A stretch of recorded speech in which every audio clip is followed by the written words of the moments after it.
Good evening.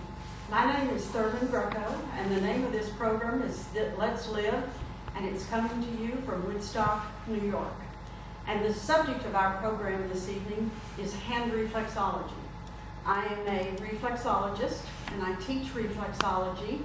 I have written some books on reflexology, and one of them is called A Healer's Handbook, which is available now through ThurmanGreco.com. And this book is in its second edition and has gone out now to 21 countries. And it's $15 if you'd like to order it in the mail. If you're interested at all, it's very easy to read, it's very easy to understand. It's a book that you can use in healing for yourself and for others. And again, you can reach me at ThurmanGreco.com or ThurmanGreco@gmail.com. And the class tonight is about hand reflexology. Now, I have given many classes on foot reflexology through this TV program on Woodstock. I have done one called Reflexology for the Spirit, which is an actual class which you can download, which shows you how to offer reflexology to someone. But I have not done a hand reflexology class. Now, we have hand reflexology, foot reflexology, and ear reflexology, which is auricular therapy.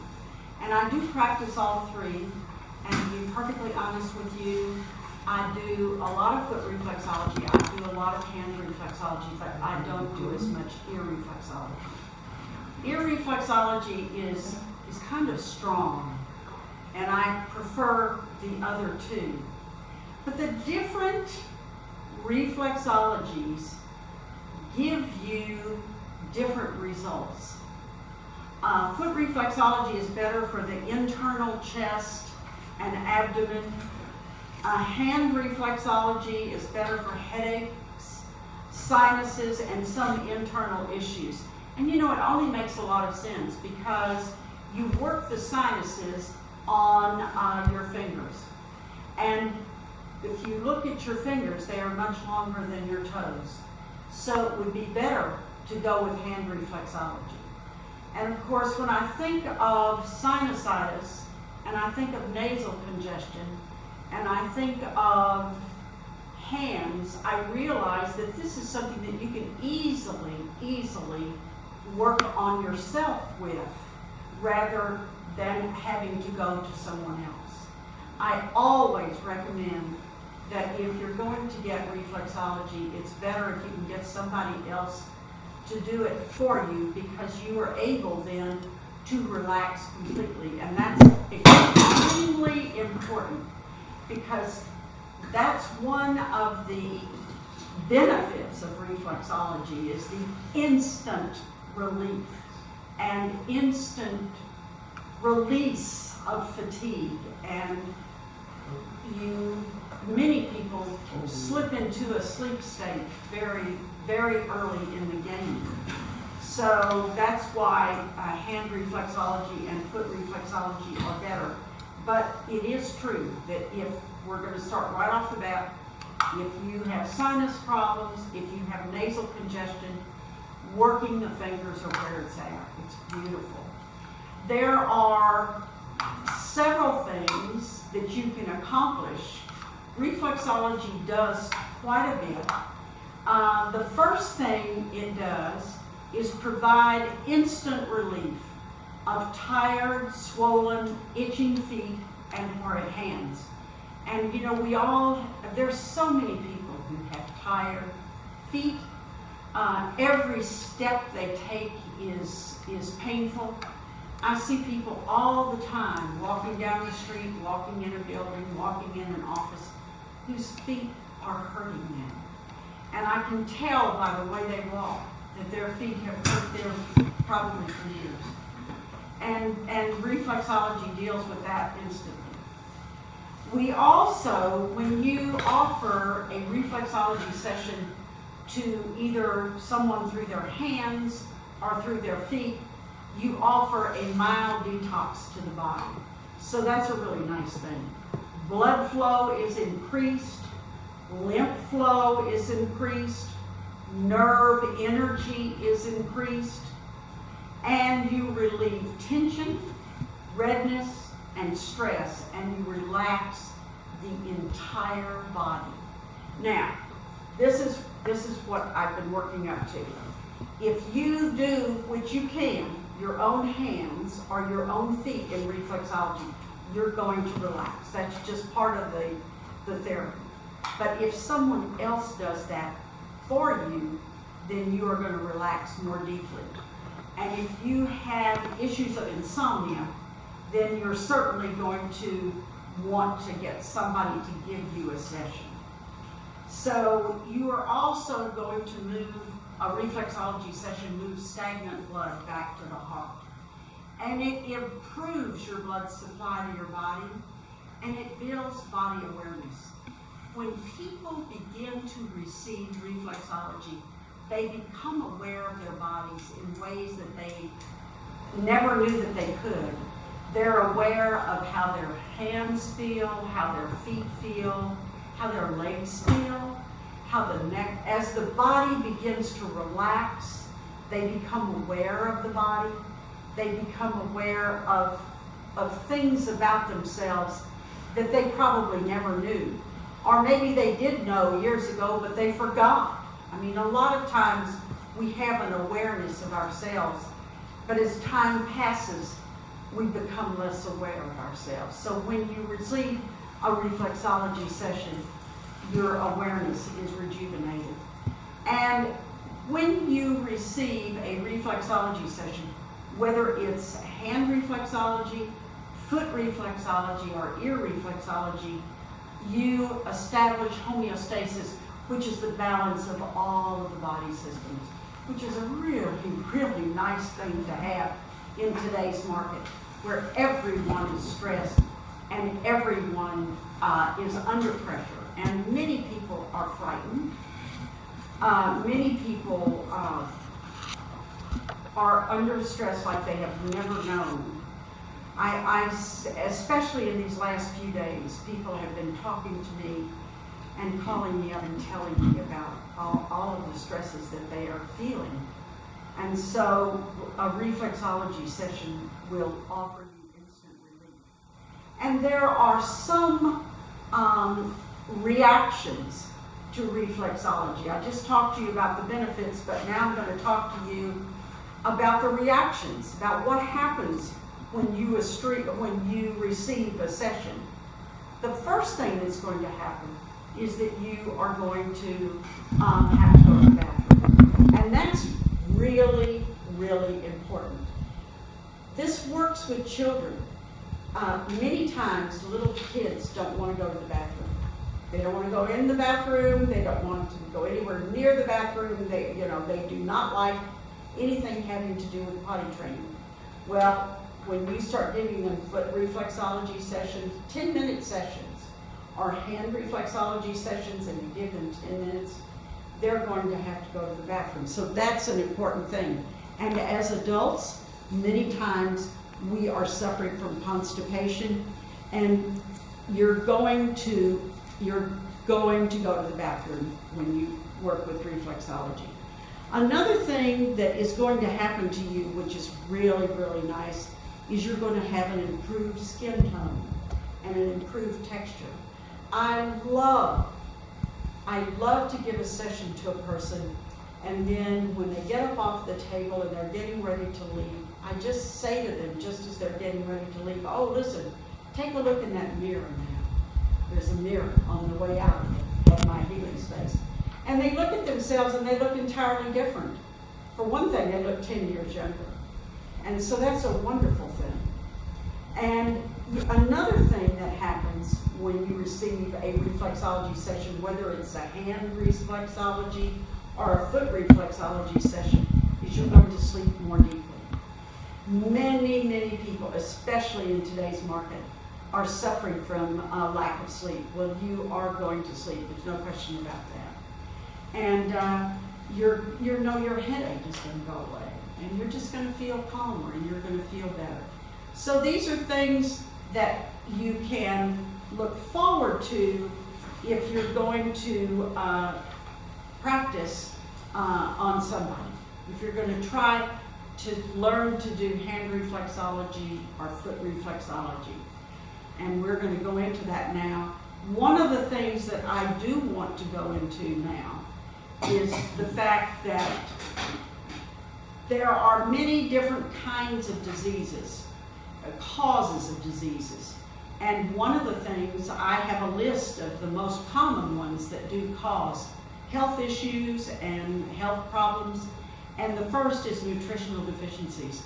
You know, we all eat a lot of food nowadays, which is not food. It's a collection of chemicals that have been put together for us to consume through our mouths, but it's not food. And I was recently reading in the New York Times, there's a new book out now, and a lot of what is in fast food, a lot of what is in convenience foods, these things are not food at all. And in some cases, they are more addictive than alcohol or than drugs. So nutrition plays a huge part in your health. The second thing is one of the big causes of health issues is poor sleep. And I don't know anyone in today's market that is sleeping well. So that's something right there. And inactivity. You know, we've been housebound now for a month, 6 months, 9 months, a year, more than a year. And we've all put on weight. We've all turned into couch potatoes. And now, of course, the weather's getting a little better, so we do get out some. But there are a lot of people who are still not comfortable at all getting out around other people. And so the inactivity is taking its toll. And another cause of health problems is a deficiency of happiness. It's hard to find joy and happiness in a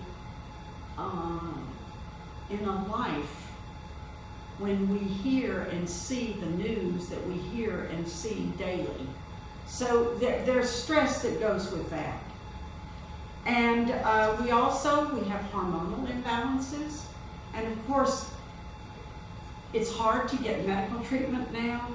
And in addition to getting medical treatment, there's not that much known about the endocrine system. It's a big question mark. And if you begin to read anatomy and physiology, you are going to find out things about your endocrine system that are amazing. And a lot of the things that you will learn about your endocrine system is that not very much is known. So that has a lot to do with our health. And of course, digestive difficulties. How can we, with the stress that we are undergoing, not have digestive difficulties? And it just goes with the turf. And I don't see any of that calming down in the next 60 days, 90 days. But one thing I do feel is going to happen is that we can deal with some of our health issues with reflexology, hand reflexology, and foot reflexology. And another thing that does cause a lot of problems is chronic inflammation. Everybody's got chronic inflammation in this culture. And when you get ready to deal with chronic inflammation in your body, and you start reading books, and you start taking classes, and you start trying to find out things, it all comes down to food. And it all comes down to nutrition. So that is a health issue. And then then we're stressed, more stressed, even more stressed, stress over stress, nervous, upset, all of these things. We need to have foot reflexology and hand reflexology on a regular basis. And it's hard to do that Because for one thing, we're not in a situation where we are around people that much. So in comes hand reflexology. Now, if you would like to have a free hand reflexology directions, if you will send me a note, you can email me at thurmangreco@gmail.com and send me your mailing address. I will send this to you. And there's no charge. And I will send you also a chart, a hand chart, so that you can work on your own hands or somebody else's hands. Now here we go. This is hand reflexology. Now, when we think of foot reflexology, we think about the bottom of the foot. And we do work the total foot, but we think about the bottom of the foot. And in foot reflexology, the reflexologist sits at your feet and works on your feet. Now, when you think of hand reflexology, you work the hand, you work the palm, and then you work what we call the hard side of the hand. So you're going to work the palm and the back of the hand in hand reflexology. And the hand reflexology and the foot reflexology are very, very similar. And when you get down beneath the fact that this is a hand, and down here under this table where my feet are, that's your foot. And there's an ad now for Hint Water where the guy talks about hands and feet. Lenny, you're freaking me out. Our hands and our feet have the same number of bones. And our hands and our feet, when you look at them structurally, they are very, very much alike. It's really, really interesting. So this is something, it isn't harder than you think it is. It really is easier than you think it is. And with hand reflexology, you're going to hold yourself with your hands, your palm up. Now, one of the differences about foot reflexology is a person is in a reclining chair or they're laying on a massage table or whatever, and their feet are up. And the bottoms of their feet are like this. And the reflexologist is working this in front of them. Now the hands, because they are attached to joints that move, your hands can move back and forth and up and down, which makes them easier to work. But the first thing you're gonna do is you're gonna realize that you've got, and you're not gonna be able to fill the hour up when you first begin, but you've got an hour. So you have a half an hour on this hand and a half an hour on this hand. So if you have 30 minutes on this hand, you're gonna have a 5-minute warm-up on the hand, both sides of the hand, before you work your hand. And then, after you have worked your hand, you're going to have a 5-minute warm down. So, if you've got 30 minutes, you're going to spend 10 of those 30 minutes on the warm up and warm down. And believe me, this is not a waste of time. This is wonderful. So, what you want to do is just enjoy the hand. You want to do whatever is going to make that hand feel good. And you're going to warm it up because a lot of people have cold hands. And it's something that they struggle with all their lives. So if a person has cold hands, it's okay. Use your own warm hands to warm those cold hands up. And just do whatever. Take the knuckles and work the palm. We call that a knuckle sandwich, and we did that on the feet.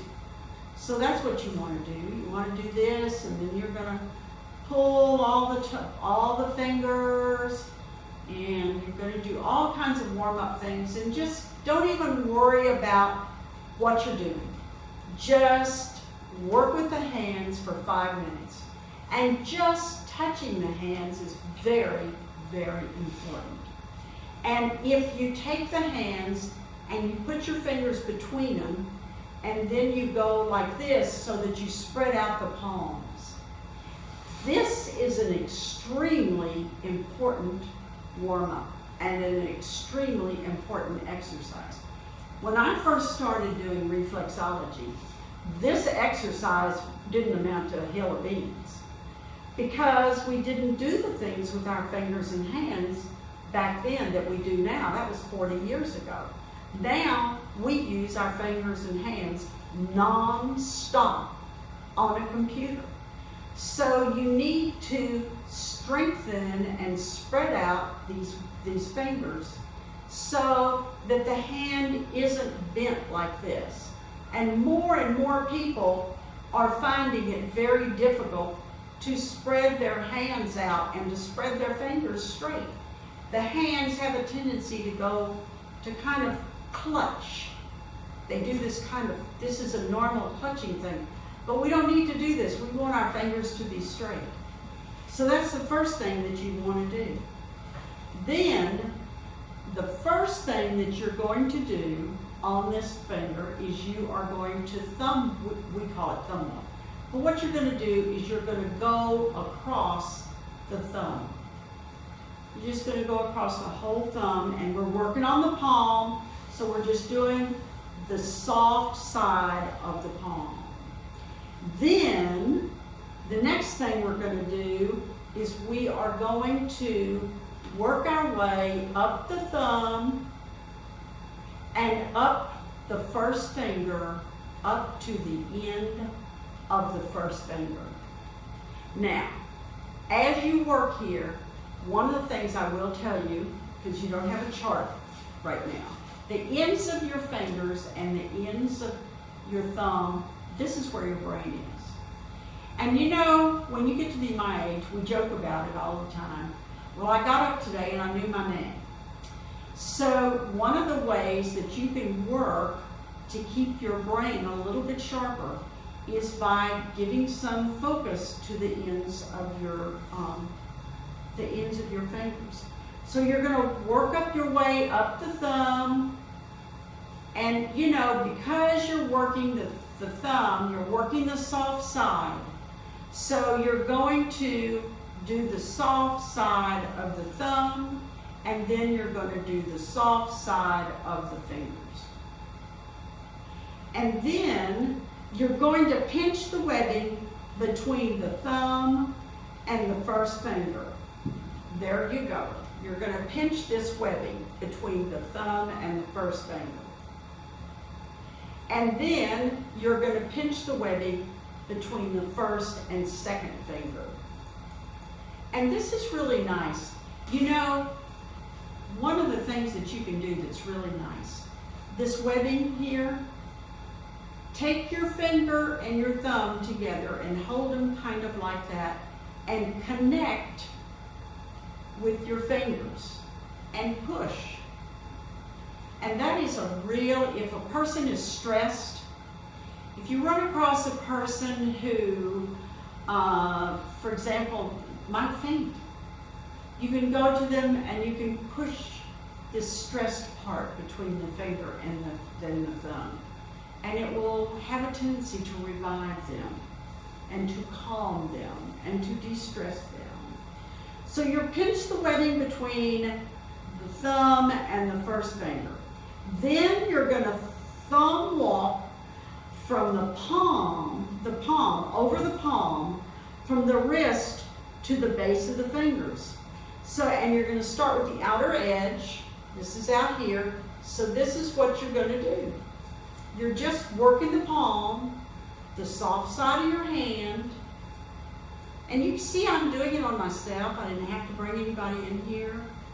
We're all about half afraid to go anywhere anyway. So don't even worry about it. Just don't even worry about it. So you're going up this palm. And you know, I did this with my thumb, but you can do this with your fingers. You're working the soft side of the palm of your foot, palm of your hand. Now, you're going to thumb walk over the palm from the outer edge to the thumb mound. And then you're going to cover the palm by walking from the wrist to the base of the fingers. So this is what you're doing. Okay? Now, we have warmed up this hand, and we have actually worked the palm. And when you do this to yourself, it's possible that your palm will begin to buzz. You will feel all this stimulation in your hand. Now, now that we've done this palm, we're going to go across and we're going to go to the back of this palm. So you're going to use your second, third, and fourth fingers, and you're going to press and stretch in the grooves between your fingers. And this is really nice. Your hands, and even if you go to the nail spa and get your nails done, they're not going to get this kind of pain. This is such a luxury that you're offering to your hands. And you're going between the bones, between the fingers on the hands. So, it's called press and stretch. So we've done the back of the palm. And now, using the thumb and the finger, walk the 3 soft sides of the 4 fingers. And see how we do that? You're just going to go along the 3 soft sides of your fingers. And you're going to go from the beginning all the way to the end. And this is just a wonderful thing. And it doesn't matter if you do this on yourself. It doesn't matter if you can do this with a friend. None of that is important. It's going to work either way. And now this is easy. You can have a person laying on a sofa, and they hold out their hand, and everybody can have a mask, and it can be, especially if you've had shots, it can be a safe thing to do. And if it's somebody that you live with, it's somebody in your house, I don't think anybody's going to turn you down. Okay, so now we have walked the 3 soft sides of the 4 fingers. And we are walking from the ends of the fingers down the hands and from the little finger to the first finger. And then, using your thumb and finger, walk the 3 soft sides of the thumb from the nail to the base of the thumb. And then, using your first and second fingers, thumb walk the hard side of the fingers from the ends toward the palm. So we did the soft side, now we're doing the hard side. So that's okay. That's okay. And we're going to thumb walk the hard side of the fingers all the way down. And then we're going to thumb walk the hard side of the thumb. So this is pretty much it. So now here is where the hands, do change from, they are a little bit different from the feet. If somebody you know has a pain, say they have a sinus infection, and you've got a 1-hour session, okay? So you're going to have a few minutes left over. You just did this whole thing. You're going to have a few minutes left over. Work those sinuses until you get to minute 25.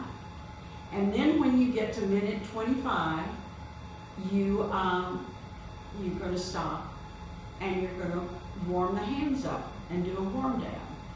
See how we're doing? We're doing the sinuses. This is great. So what you have done tonight, you have learned how to do a session if somebody has a sinus infection or a nasal congestion of some kind. You've learned how to do that. And now we're going to warm down for 5 minutes, and we're going to make sure that the hand feels like $1 million. And you're good if you if you contact me and I send you the charts, it will show you exactly where to work if somebody has a backache or a neck ache or whatever, so that it works out very well. Okay, so we have done this now. We have done the one side of the hand. And we're going to go over to the right hand. So we have done the warm down at the end. So now we're going to start the warm down, the warm up on the right hand. And this involves doing things to open up the palm, doing things to make the hand easier and looser and easier to work. And then, very gently, we are going to take palm up and we are going to thumb walk across the thumb. And it's because it's palm up, we're working the soft side of the thumb. And then we are going to thumb walk up the thumb and the hand mound from the wrist to the base of the fingers. So this is where we're working. And we're going to walk up the thumb and the first finger. And because we're working the inside of the hand, the palm of the hand, we're not going to work the hard part of the fingers right now. So that's what we're doing. And we're going to walk up the thumbs and we're going to walk up the first finger. And then we're going to pinch the webbing between the thumb and the first finger. And then we're going to pinch the webbing between the second and the third finger. And we are going to thumb walk over the palm from the wrist to the base of the fingers. And like I was telling you, you can either use your thumb or you can use your fingers. It doesn't really make any difference. The only thing I suggest is if you watch what I'm doing, you will notice that my palms are my wrists are pretty straight. The difference between giving reflexology to people for 2 years and giving reflexology to people for 20 years is this straight wrist. So that's all you need to do here. So we're doing this, we're starting at the outer edge and we're walking to the thumb mound and we're going over the palm from the wrist to the base of the fingers. And we're pinching the webbing between the small and the third fingers, and then between the second and the third fingers. And thumb walk over the palm from the outer edge of the hand to the thumb mound. And cover the palm by walking from the wrist to the base of the fingers. So, and this covers the entire hand. This does the whole finger. And then we're going to go to the back of the hand or the top of the hand. And you're going to finger walk across the back of the hand using the second, third, and fourth fingers. So this is what we're using. We're using these three. This is one of the reasons that I really like hand reflexology.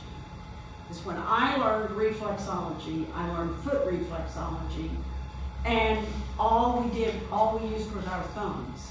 And when you do hand reflexology, you use your fingers, and it's a really nice technique.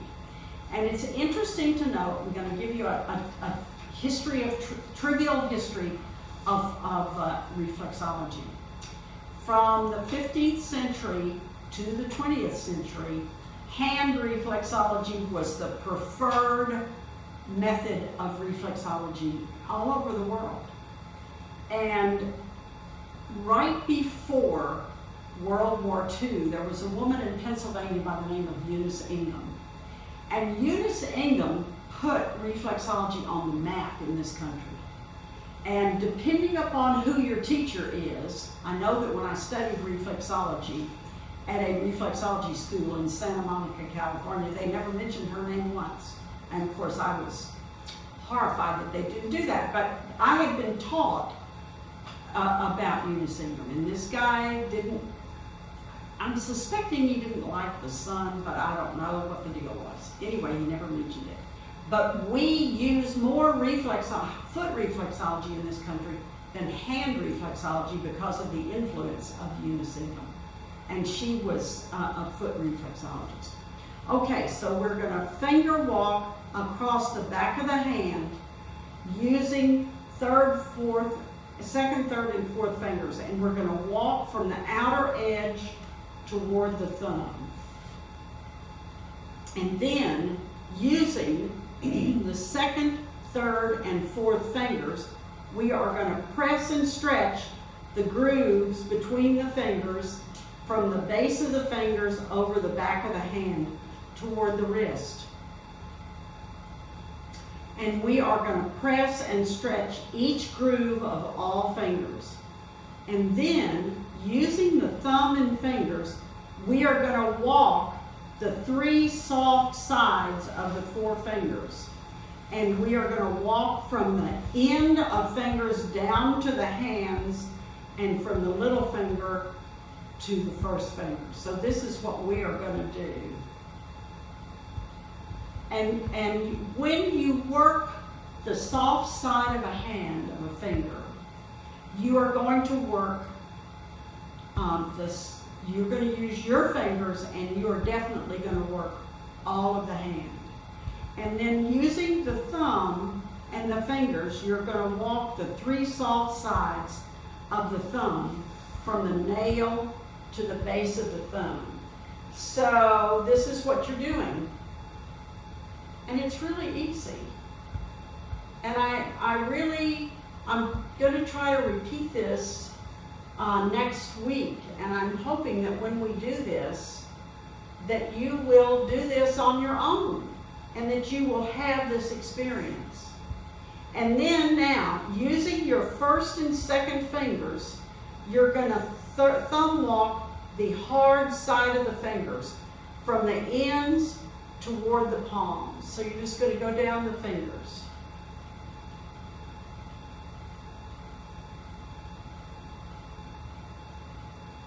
That's good. And then you're going to thumb walk the hard side of the thumb and toward the palm.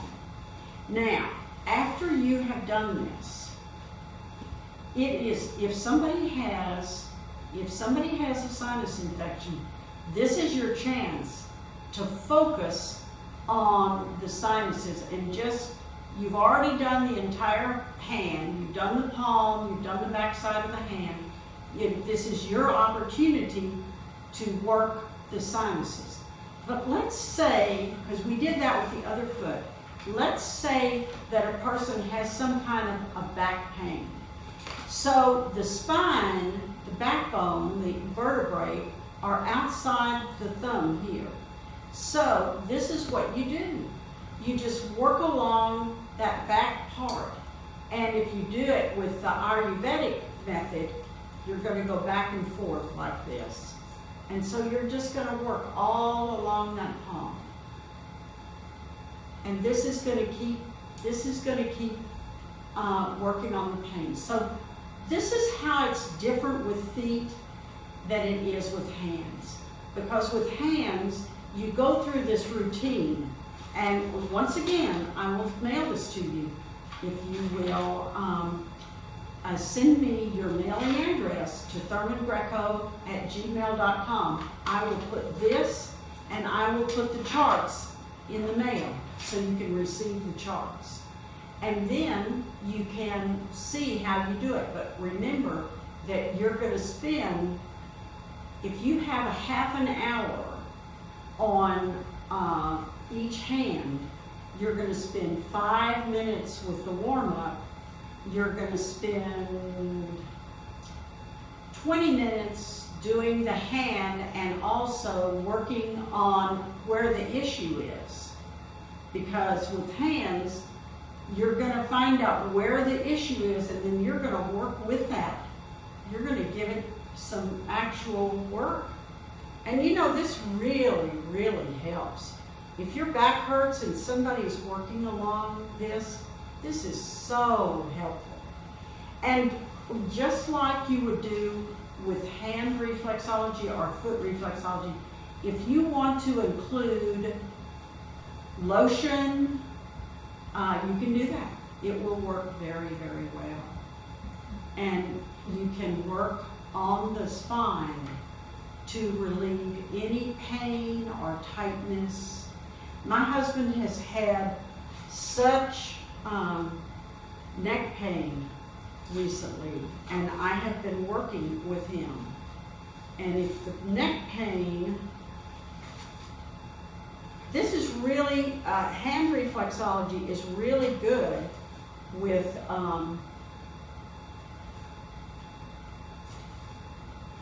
pain. It's really good with pain removal. And let me see where we are here. We're going to work here. Okay. All right. So, if a person, if a person has shoulder pain, that's a very, very good thing to work on. I'm going to choose the shoulder pain because if we go into the neck pain, we're working too closely in this one area. But if they've got shoulder pain, you are going to work right down here at the bottom of the thumb, and then you're going to work across at the bottom of these fingers where the fingers meet your palm. And that's going to release your neck so that you have less pain. And it is very, very good for pain management. And you can do it with both hands, working your shoulders. And you know, we carry a lot of shoulder pain in our culture. I run across people, I have clients that I'm working on their hands and I'm working on their feet, and I realize this person is holding up the weight of the world. And it is very, very easy to find yourself holding up the weight of the world if you are watching any television or listening to any news today. It is very, very difficult not to find yourself with shoulder and neck pain. And this is where you're going to go to stop the shoulder pain.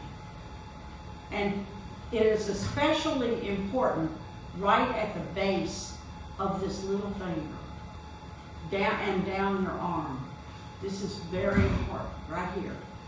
And it works on both of your hands. It works on the little finger, and then you work all the way across.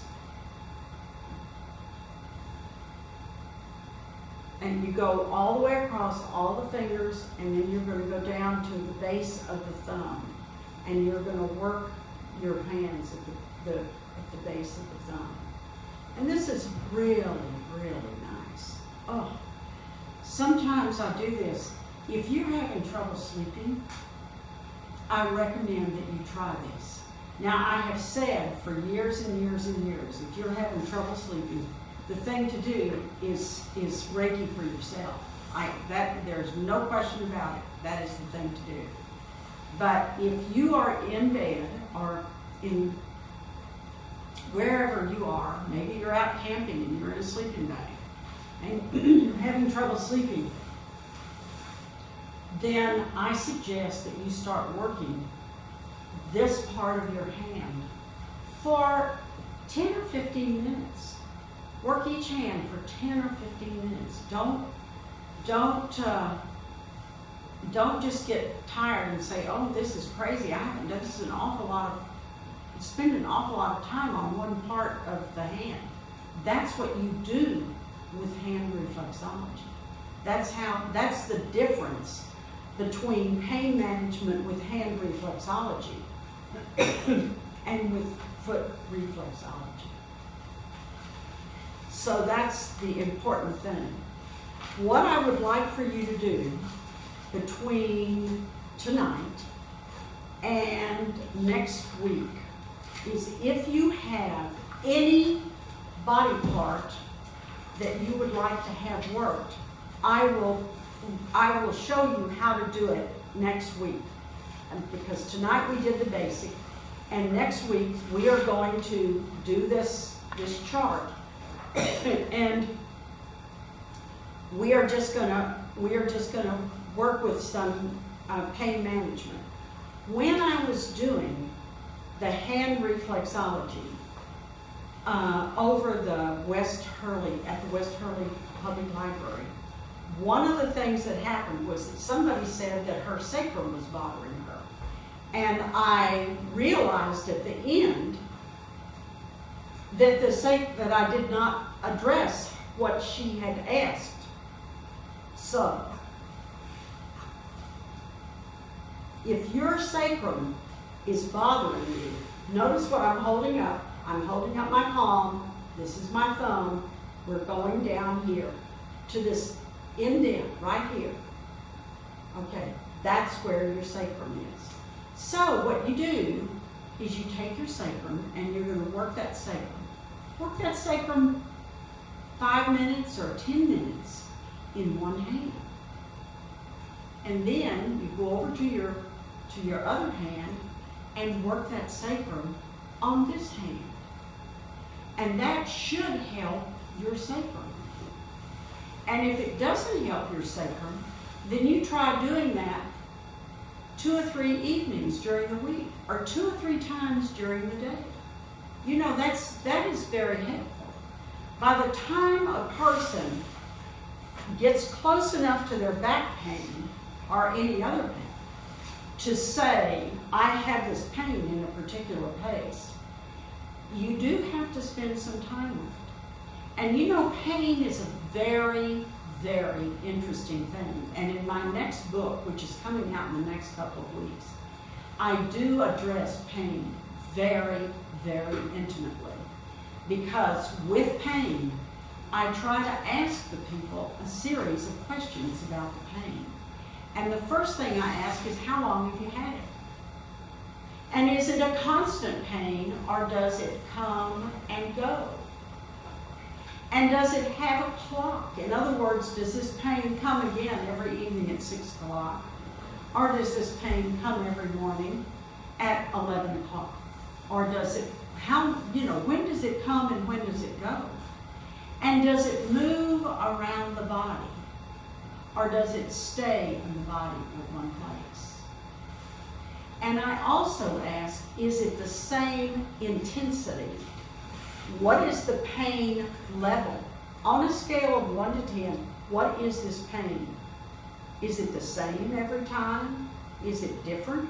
Is it different on Tuesday? Is it a 4 on Tuesday and a 7 on Wednesday? What is the situation there? And when you have this pain, does it have a sound? And does it have a color? Does it have a smell? Does it have an action? In other words, do you feel that your pain has a movement to it? Does it have like pins and needles? That's a movement that goes, that's a kind of pain that goes in and out and off and on. So there are different kinds there's so many different attributes to pain that you need to kind of work into what kind of a pain you're having. And how are you having it? And how long have you had it? And is it getting better? Or is it getting worse? And why? Or is it staying the same? I mean, pain is a very, very interesting subject. And even though with the advent of pain management clinics, people still do not have any kind of a connection to pain. It's very hard to make a connection to pain. I can remember at one point I had a pain in my chest. And I was trying to figure out, what is it? Is it a heart pain? Is it a lung pain? Do I have pneumonia? Have I been doing too much muscular lifting? What is going on? And I finally ended up with this one physician who began asking me questions. I could not even answer his questions because as much time as this pain had been dominating my life, I didn't know that much about it. So you want to know more about your pain so that when you try to get treatment, you can become involved with it so that you can run it off. That's what you want to do. That's really what you're working on. But I do want to thank you very, very much for your interest tonight. And as I said, if you want a specific thing worked on next week, do not hesitate to contact me, thurmangreco@gmail.com. And we will work on that pain. We will show where it is on your hand. And we will, hopefully, you will be able to do the same thing at your home when we have our class. There are only going to be 2 of these classes unless there is some interest beyond the two classes. I do offer a 300-hour class, although I'm not offering it now because with the pandemic you can't get that close to people. But I have been offering 300-hour classes in hand reflexology, and there are people out there who are certified in hand reflexology who are not doing foot reflexology, and that's because they have seen the difference between how the hand reflexology works, how the foot reflexology works, and they prefer the hand reflexology. But in the meantime, I thank you very, very much for your interest this evening. I look forward to seeing you next week, and we will talk some more hand reflexology. Thank you very much.